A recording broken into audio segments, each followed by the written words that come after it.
Course Plus. Expressway to elegant career. Forming new habits using the 3 R's. The best way to form a new habit is to use the 3 R's neurological loop. Again, this is a 3-step process like the breaking of a bad habit we discussed in the last video. But there are some differences. It is best to explain how this works through the use of an example.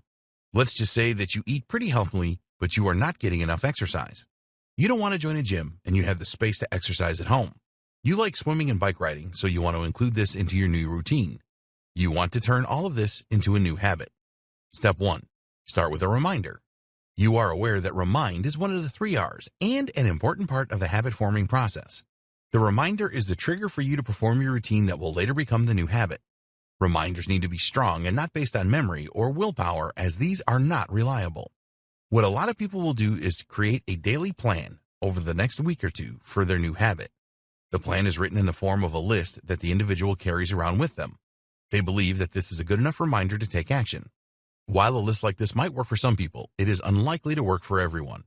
If for some reason you forget to do something on the list one day, then this can compromise the whole thing. People often get caught up in other things and forget. You cannot always rely on willpower either. Here is a better method. Take a piece of paper and divide it into 2 columns. In the top left, write the heading Existing Habits, and in the top right, Daily Occurrences. Write in the left-hand column all the things that you always do each day.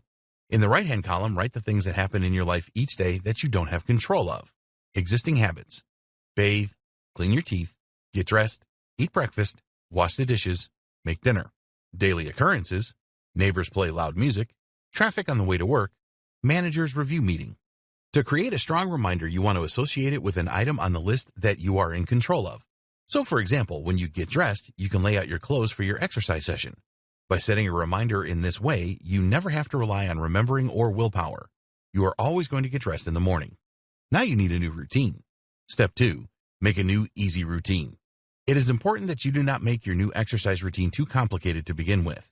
If you do this, then it will be a lot more likely that you fail and procrastinate over your new routine.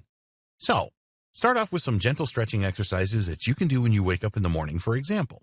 You can add some simple exercises to this that you can easily do at home, such as planks, lunges, dips, etc.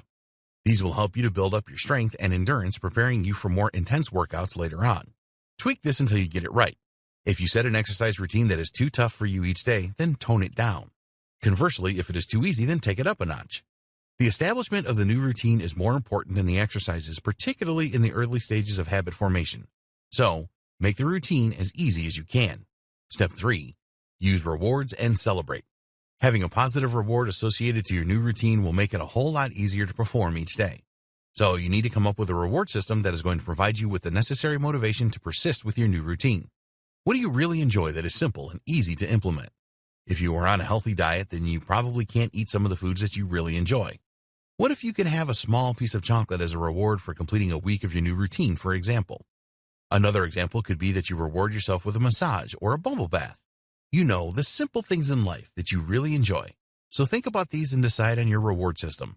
The system must contain rewards that you will really look forward to so that you keep on going with your new exercise routine even when you don't feel like it.